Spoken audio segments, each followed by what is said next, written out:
better than winning one TCR UK Championship? Well, winning two, of course. Welcome to Is It Fast, where today we are talking to double TCR UK Championship winner, Lewis Kent.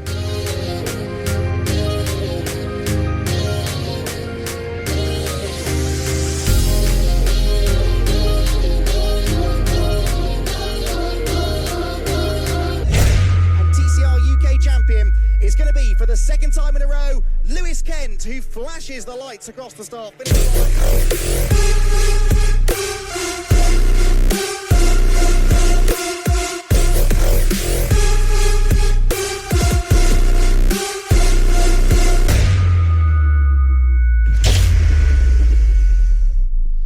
Lewis, welcome back to Is It Fast.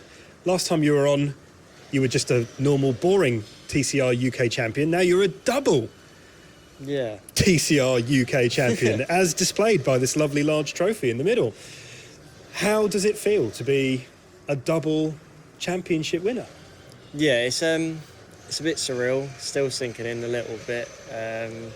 Kind of gone back to normal now. I've had a nice week's holiday last week, so had a nice relaxed time, got back to normal. But yeah, back into normal sort of things now, going back to work today, back to instructing tomorrow. So yeah, hasn't changed a lot, but yeah, it's just nice to have that nice title now. But yeah, it's different. It's weird to think that I'm the first person to do it. So yeah, it's nice for us and the team to be able to say we're double champions now. Yeah, and it didn't look like it was going to happen, did it? Headed into that kind of last weekend, maybe even the last kind of 2 weekends of the championship, it was hair raising.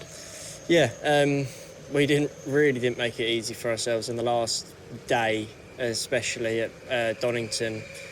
Had a shocker of a qualifying. You know, I qualified dead last. Had all of my lap times disqualified, so I made it hard for myself. But in true Essex and Kent fashion, we pulled it off, and we somehow pulled it out of the bag. You know, we're a little family-run team that haven't got the big budget or the big bucks to go spending and go large, but yeah, we've shown that we can do it purely through the drive that we've got, and yeah, we've got a great team around us, and yeah, it's just great to be able to bring it home again.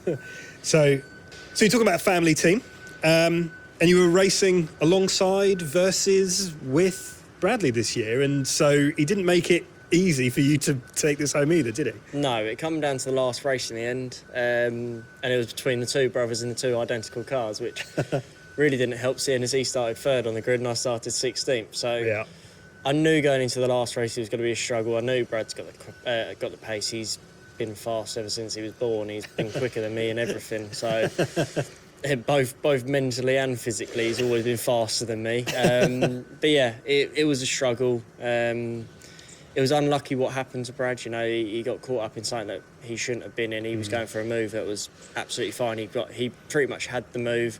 And if you ask Andy would tell you, yeah, he had the move as well. So, yeah, he had it done, and it was just unfortunate that he got collected in what he did. It was unfortunate for all four of them at the front because, you know, they were quick all weekend. They had the pace. They knew that what they were doing. They were very good racers through the whole day. So it was unfortunate, but for me, fortunately, they all went off and I carried on and I got the points that I needed. So yeah, as soon as I saw Brad go off on that last race, I kind of knew it was done and dusted and nothing else could change. So it was unfortunate for him, but very fortunate for me. And that's racing, right?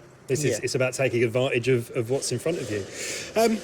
Highlights of the season, if you could pick one out. Obviously, well, you know, lifting this rather gargantuan thing is obviously one of them. But if you could pick out something we think, oh, that was a good. We'll put that in the 2021 highlight reel. That was good. I think Brands Hatch. Brands Hatch was a good weekend for us. Obviously, it's our home circuit, and we've obviously got good pace around there. We always have had. Yeah. First race didn't go to plan for both me and Brad, but the second day, I reckon the second day at Brands Hatch is probably the best day of racing that the team's had in a long time. You know, I won the first race, Brad came fifth, and Brad won the second race, and I came third. So I don't think you can kind of make that up. I think it's what you want from a team. That and also drenching Paul O'Neill in champagne at the end of the year. That was also a good moment. Kind of feel it wasn't the first time Paul O'Neill's been drenched in champagne. No, exactly. That video released after 9 o'clock after the watersheds. Exactly. He said it was funny. I was running. I just won. Got all the cars set up, all ready for the photos with the team and everything. And Paul was doing an interview with Andy in front of the cars. And I didn't have a bottle of champagne on me because I didn't win anything over the weekend. So I ran over to Bruce Winfield and said, Bruce, can I nick a bottle of champagne? He's like, yeah, that's fine. Got a bottle, undid it all. And as I was walking over, I was going, Paul. And he said, as he turned around, he thought his mum was calling him. And he turned around, he saw me with a bottle of champagne, and he just ran. He hid the microphone, just ran and curled into a ball.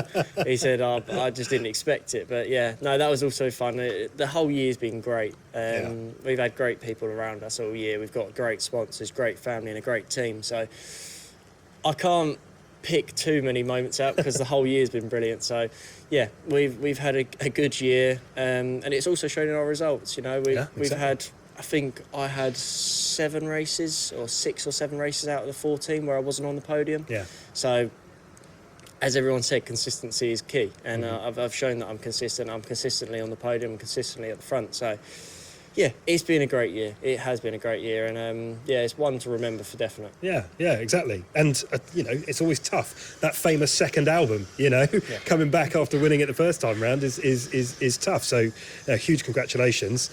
But it's done now. Yeah. So, what do you think's coming? It's always a difficult question, but what's coming next? What's next for yourself and the team? Yeah, it's a difficult one because obviously, the motorsport world now is a lot of it's a lot involved with how much budget you got. We're going to have a talk to sponsors, see if we can bring new partners on board and have a chat with different people.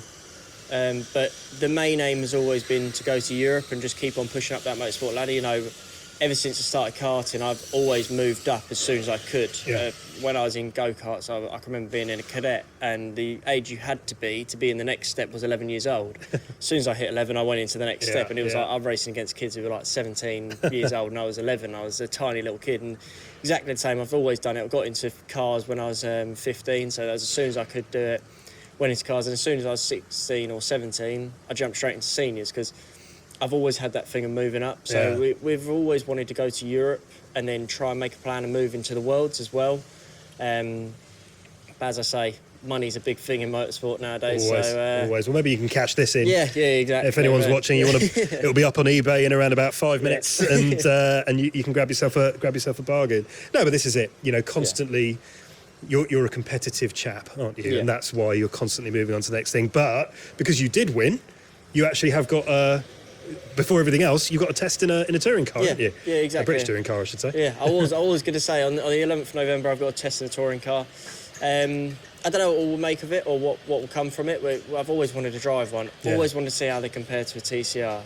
From day one of watching touring cars, I thought, I've always wanted to get in one, grab a big old sequential gear stick and smack it backwards and forwards. It's all I've ever wanted to do, was one of that. But yeah, we'll see what comes of that. And if we do show that we've got pace in that, you never know. People might be watching and go, here's some money, go racing. Yeah, exactly. Are you allowed to share what team and what car you're in, or is this a closely guarded secret? No, I've already been told what team it is, so we'll be with the Motorbase team. Cool. At Snetterton. Good Kent team. Yeah, exactly. Not sure what car yet. Okay. I'm really hoping it's going to be Jake's, because Jake's car's fast. And he's Jake's doing all right, fast, isn't he, this year?